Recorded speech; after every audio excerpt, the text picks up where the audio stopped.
এদিকে ময়মনসিংহে সকাল ৮টা পর্যন্ত গত ২৪ ঘন্টায় আরও একজনের মৃত্যু হয়েছে। এই সময় হামের উপসর্গ নিয়ে হাসপাতালে নতুন করে ভর্তি হয়েছে আরও ২৪ জন।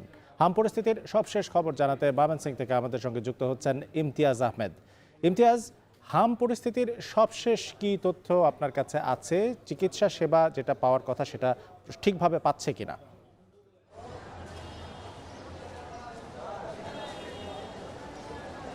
আরেফিন, হামে আক্রান্ত হয়ে অর্থাৎ হামে উপসর্গ নিয়ে প্রতিনিয়তই কিন্তু মৃত্যুর মিছিল দীর্ঘ হচ্ছে। এখন পর্যন্ত ৩২ জন শিশু মারা গেছে ময়মনসিংহ মেডিকেল কলেজ হাসপাতালে। গত ২৪ ঘন্টায় এক শিশু, অর্থাৎ আজকে এবং গতকাল দুদিন মিলিয়ে ৩ জন শিশু কিন্তু হামের উপসর্গ নিয়ে মারা গেছে।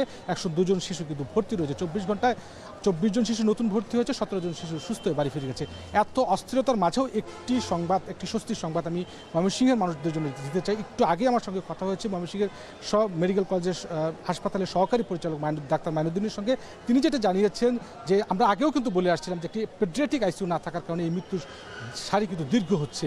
সুতরাং ইউনিসেফ তাদের প্রতিনিধি দল তারা ৫ বেডের যে পেডিয়াট্রিক আইসিইউ সেটি সরঞ্জামাদি দিতে কিন্তু তারা রাজি হয়েছেন। এবং আমরা জানি যে দীর্ঘদিন ধরে পিডব্লিউডি ৫ বেডের আইসিইউ এই কাজ করছেন, কিন্তু এখন পর্যন্ত সেটি কিন্তু হস্তান্তর করছে না। সেখানে লোকবল সরঞ্জামাদি কিছুই নেই এবং হাসপাতাল কর্তৃপক্ষ কিন্তু সরকারের সাথে নানানভাবে চিঠি চালাচালি করছে।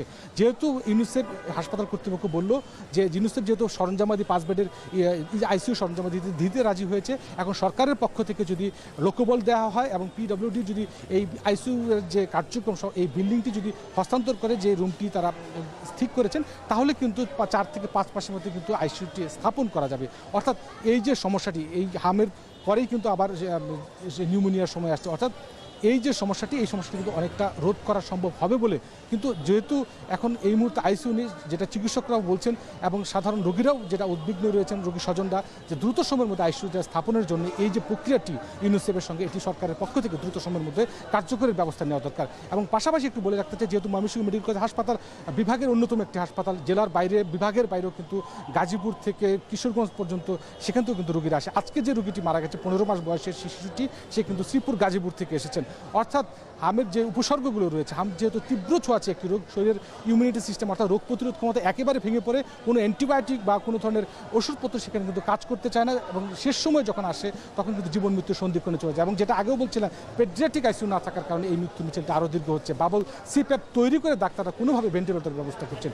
সব মিলিয়ে এখন যদি হামের পরিস্থিতি বলি, ময়মনসিংহ মেডিকেল কলেজের প্রতিনিয়ত কিন্তু সেই মৃত্যু মিছিলটা কিন্তু দীর্ঘ হচ্ছে। অর্থাৎ দ্রুত সময়ের মধ্যে আইসিইউ স্থাপনের একটা দ্রুত দাবি জানাচ্ছেন চিকিৎসক থেকে শুরু করে সাধারণ মানুষ। সব মিলিয়ে এই ছিল আরিফিন আমার কাছে ময়মনসিংহ থেকে সবশেষ।